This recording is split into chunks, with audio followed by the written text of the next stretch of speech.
Lahir miskin itu bukan pilihan gua, tapi gua nggak mau mati dalam keadaan yang sama. Gua lahir di rumah yang super sederhana banget ya, setengah bilik, setengah tembok, reot ya kan. Terus pas gua dititipin ke rumah nenek, neneknya tiba-tiba stroke. Terus gue juga makan seada-adanya dari kecil.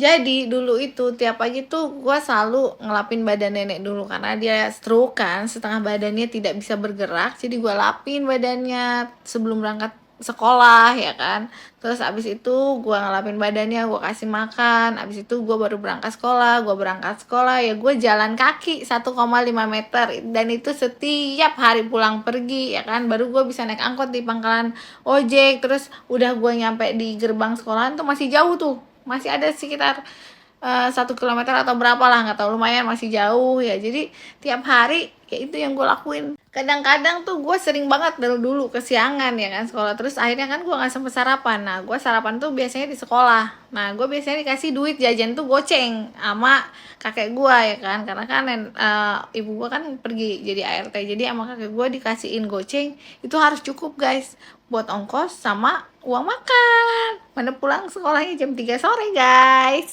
Nah tapi nggak tahu ya, dari dulu tuh gue nggak mengeluh gitu atas keadaan itu ya. Gue ngerasa bersyukur-syukur aja karena buat gue juga kalau misalkan gue ngeluh ya nggak ngerubah apa-apa sih.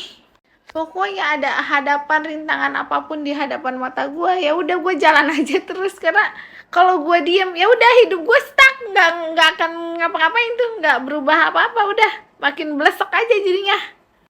Intinya gini guys, gue itu tidak pernah menunggu hidup gue untuk menjadi lebih baik dulu baru jalan. Tapi justru gue jalan dulu buat mencari gimana nih, gue biar nggak stuck di sini-sini aja. Gue harus mencari cara buat menjadi orang yang lebih baik daripada hari ini.